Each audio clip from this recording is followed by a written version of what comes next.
Hey YouTube, how y'all doing today? I'm back here with Incursion Red River. If you haven't been around my videos, I have been playtesting and putting a lot of hours into this game, providing feedback to the devs. I'm also pretty active on their Discord and communicate with the community quite a bit. On my last couple of videos, specifically my bunker mission videos, I've got a lot of questions about how I have my graphics looking the way they do with the lighting and everything on that map. Because for the most part, depending on your settings, bunker can be more of a horror action shooter than a tactical FPS game. So, you can look at my range here. You can see the lighting in the back there. Most people, it's just dark back there, or maybe you have the red lights, but I got a little bit of reflection going on and whatnot. You see my lights reflect, and some of the other features. If I shoot metal, get a lot of sparks and everything. So pretty cool effects. Distances and lighting, everything looks pretty good. So what I'm going to do is take a couple minutes here today, do a shorter video, and I'm just going to run straight through my graphics settings. Now, sitting here in the hideout, I'm currently getting 180 frames with these settings, and the game looks really good. These are the same settings I run in RAID as well, so I don't change anything. I don't make adjustments for differences between Quarry and Bunker. I run these settings exactly how I have them right now. So let's go ahead and jump right into this and take a look, shall we? All right, so we come over here into options, and I'll start with audio since I'm already on this tab. Now, for me, uh, I don't like how loud the footsteps are currently in the game because I can hear AI coming from too far away. So the primary item that I change is the sound effects volume. I've taken that down to 75, and I feel like that makes a world of difference with the AI's footsteps. It also helps curtail, if you play co op a lot, it helps curtail your fellow players' footsteps as well. And for me, I can get a little bit of better direction and better distance identification by turning the sound effects down. For me, I have some hearing loss and whatnot from my time in the military, so it's a little easier on my ears to run the sound effects down a little lower, anyways, with the gunfire and everything. But primarily, getting those footsteps down to a range that makes a little more sense in what you're hearing.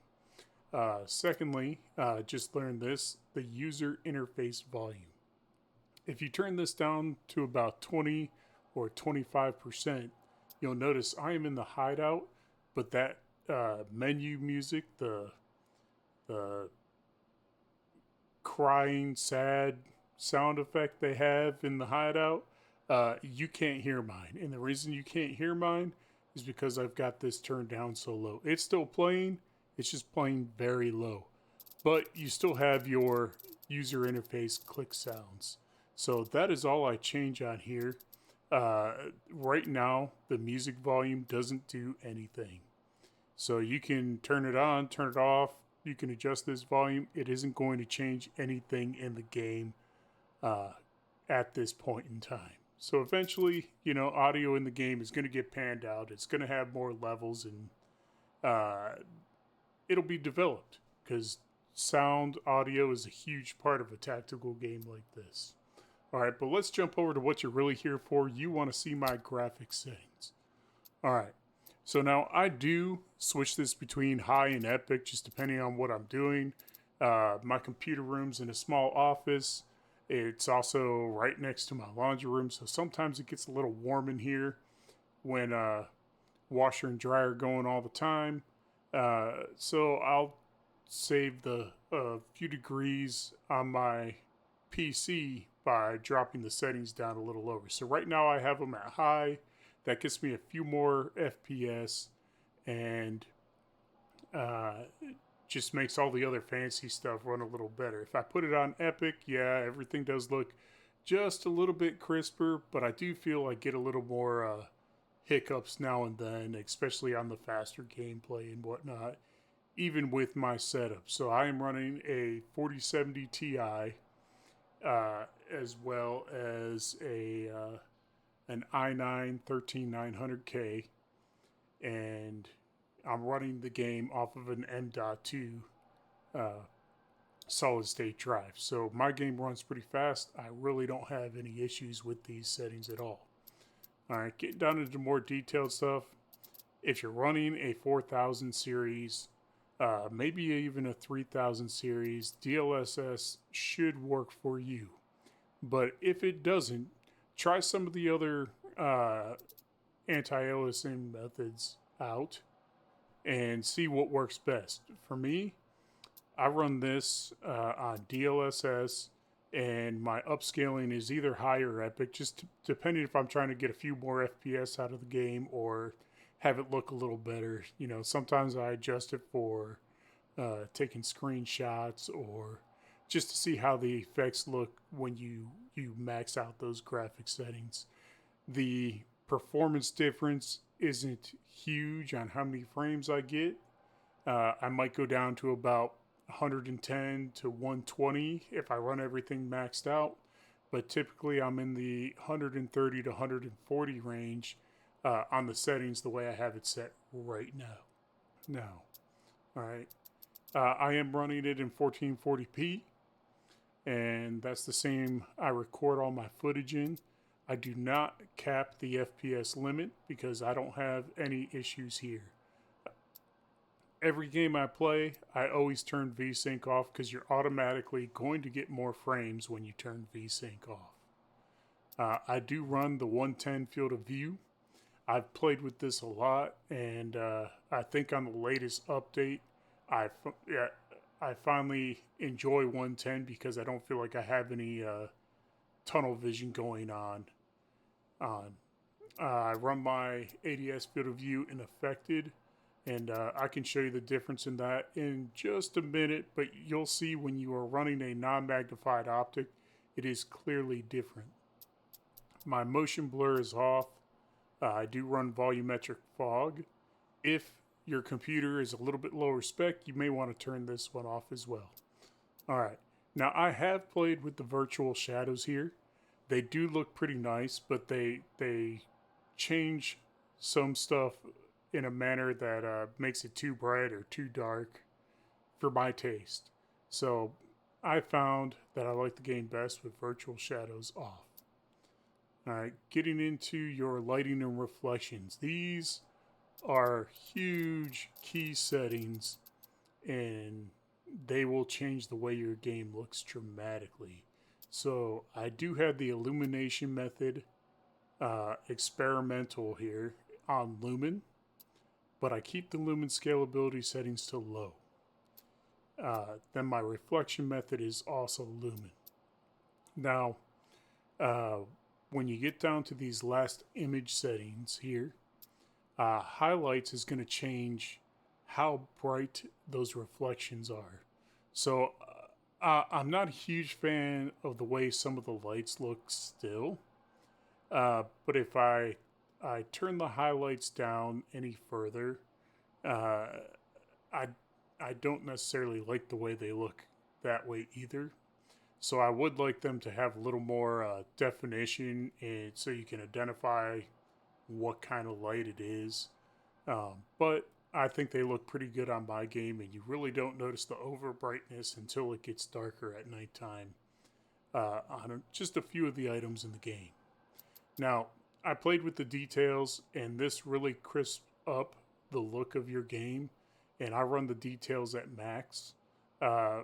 If your computer can handle it, if your graphics card can handle it, I recommend turning up the details. Sharpness, the final setting here, that's one of those settings that it just depends on what you like and how much sharpness you want. Right now I have it on default 1. I'm perfectly fine with the way the game looks. I've played with it. To me, I didn't feel like I was getting a whole lot out of adjusting the sharpness up to a higher degree. But I'm also not a graphics wizard, and I'm just going by what I see in the game and what I like about the game with that. Uh, if you're interested in my controls, um, I can go through this real quick. Most of this is uh, pretty much default settings. So I did turn my aim sensitivity down to 0.4. Other than that, that's all default. The only thing I put on toggle is crouch. Everything else I do hold because it's faster reaction time to press a button and let go of a button rather than pushing a button twice. So when you see my movement in my games, it's faster because I don't have to click as many times if I had all those on toggle. But crouch, if I go crouch, I still want to have full movement capability and everything while crouched. And I do leave that on toggle. None of these other settings matter as far as controls. I have changed some of my key bindings as well. Most of these are default. I did move my toggle attachment menu to X. My switch fire mode, I don't remember if that's default, but it's on V. I moved my point shooting to left alt. My cycle sights is on Q. My toggle attachments is on E. And my cycle attachments is on T. Then when we get down here, my hold breath is on left control. I moved my free look to the middle mouse button. And then we get into movement. I really don't use sneak at all in this game because the stealth system isn't quite there. But I did move my leans to my mouse. And the reason I do this is so I have full freedom of movement while I am leaning and peeking. The AI are pretty good in this game as far as how accurate and how fast they snap on target. And the faster you can move, the less clicks it takes you to perform movements. You are going to be better, faster, and more reactive to the AI. So, highly recommend you use your cover. Highly recommend you put some time into the game. If you're new to it, turn the difficulty settings down to low. You can come in here for AI difficulty, and you have low, mid, and high. Now, right now I have it on mid. So if I go from mid to custom, this is what the baseline mid settings are. So like perception range is 100 meters. Perception range lost is 200. If I click it on low, click back to custom. Now we look at those same parameters. Perception range on low is actually the same as mid. But their threshold is 45. So, and then this is 25. So you can see each one, they can spot you a little easier, a little faster. You know, the reaction time on mid is 0.6. The reaction time on low is 1 second. The reaction time on high, it keeps jumping around here, is 0.4 seconds. So that's the basis of the difficulties. It changes their reaction time and how easily and how quickly they can spot you and engage you with a specific level of accuracy. So if you were playing on low, mid, or high, and you're finding the game too difficult, but if you go to the next lowest setting, you find the game too easy, then you can go to either the lower or higher difficulty that you're playing on and adjust these parameters to be somewhere in the middle of those. And then same thing, if you're very new to games like this, where you have to use a lot of cover and understand the game and understand the armor penetration system and everything, you can go to low, go to custom, and then you can make it even a little bit easier while you learn how everything in the game works, and you can slowly, over time, increase the difficulty of the game for yourself. But typically, excuse me there, typically, most of my gameplay with the current state of the AI, I do play on mid. For the most part, high difficulty, it just gets you spotted by the tower guards faster from a further distance, and you find that you play on high difficulty, you really need to use a magnified optic unless you can really see well. So with that, thank you all for coming by. Come back, watch my gameplay, check out my feed, give me a like, give me a subscribe, and throw a comment out there if you got any questions, if you got any videos you'd like me to do, specific weapons, or anything else about Incursion Red River. I would be happy to provide you with some information. So thanks for coming by, and I will catch you all next time.